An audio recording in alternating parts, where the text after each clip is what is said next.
नमस्कार बंधू-भगिनींनो, आपल्या सगळ्यांचे सहर्ष स्वागत आहे स्वास्तिकम या माझ्या चॅनलवर। आज मी आपल्यासाठी श्री नवनाथ भक्तिसार या पोथीतील पुढील कथा घेऊन आलेली आहे। आपल्या सगळ्यांनाच माहित आहे माझं 11 दिवसाचं पारायण सुरू आहे आणि त्यापैकी आजचा माझा 8वा दिवस आहे। तर चला मग कथेस सुरुवात करूया।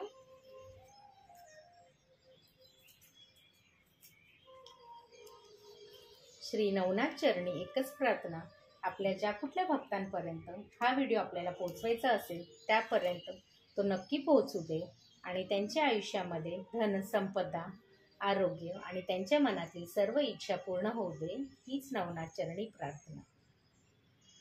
आणि आपल्याला जर माझे खरंच व्हिडिओ आवडत असतील तर आपण माझ्या चॅनलला सबस्क्राईब करा, माझ्या व्हिडिओला लाईक करा आणि कमेंटमध्ये ओम चैतन्य नवनाथेभ्यो नमः हे लिहायला विसरू नका।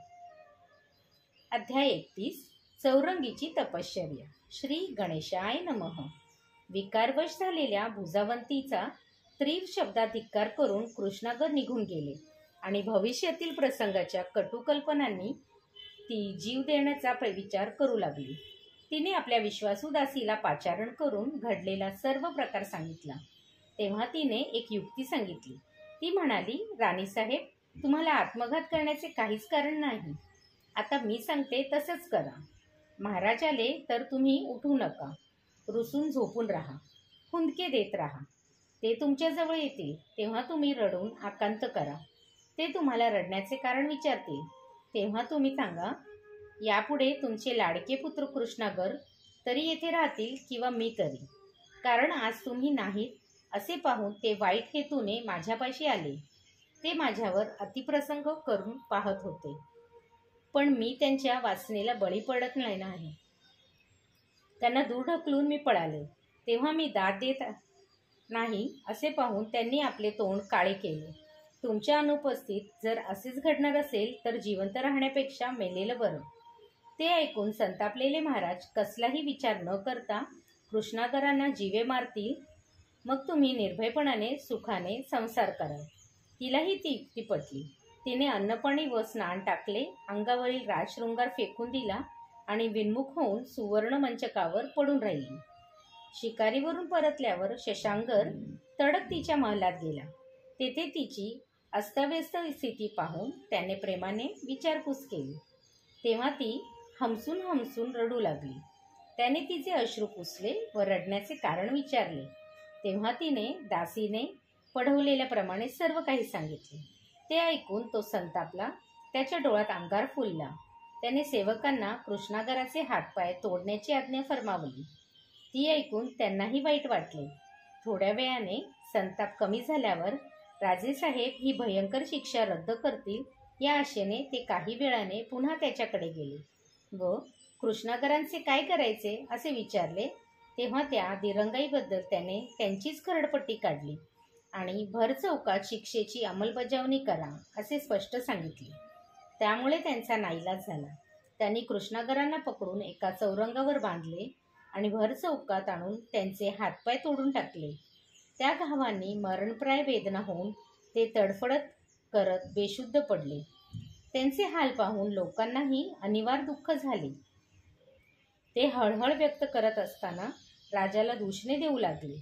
गोरक्ष व मच्छिंद्र भिक्षा मागत हिंडत असताना त्यांनी ते दृश्य पाहिले। विकलांग कृष्णागरांचे हाल पाहून त्यांचेही हृदय कळवळले। त्यांनी लोकांकडे चौकशी केली, पण कोणीही समाधानकारक खुलासा करू शकला नाही।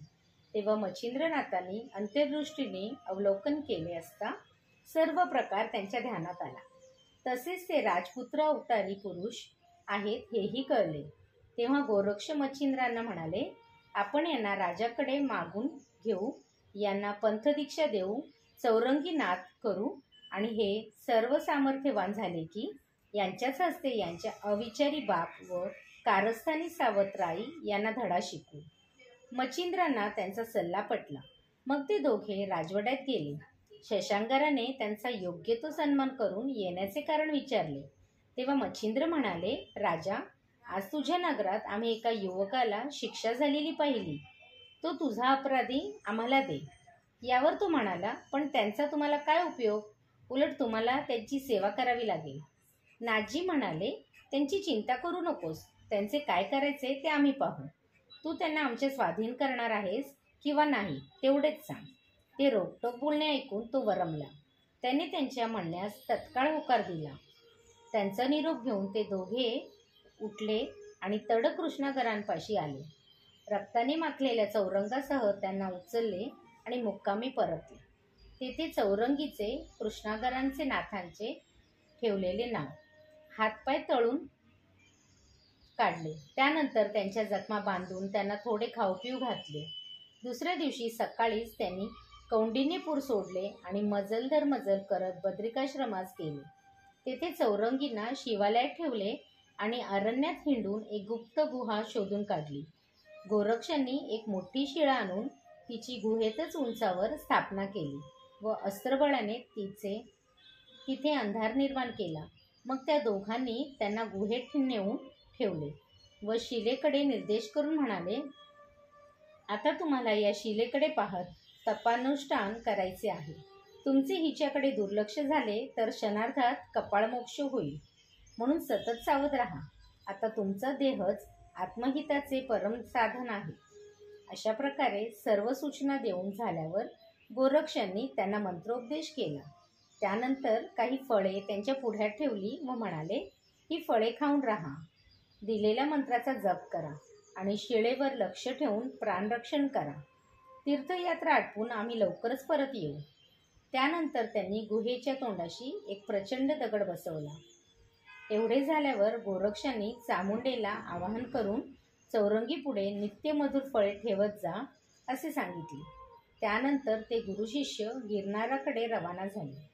इकडे नाथांच्या आज्ञेनुसार चामुंडा आपले कार्य करत राहिली, पण चौरंगीचे त्या फळांकडे लक्षच नसे. खाण्याच्या नादात दुर्लक्ष होऊन अनर्थ घडू नये म्हणून तो उपाशीपोटीच तपश्चर्या करू लागले. त्यामुळे कालांतराने त्यांचा देह म्हणजे हाडांचा सांगडा उरला, पण शरीर काष्ठवत झाले. त्यावर वारूळ पाडले तरी त्यांची तपश्चर्या चालूच होती. अध्याय 31 समाप्त. ओम दत्तप्रभू कर्णमस्तु. शुभं भवतु. शुभं भवतु. शुभं भवतु.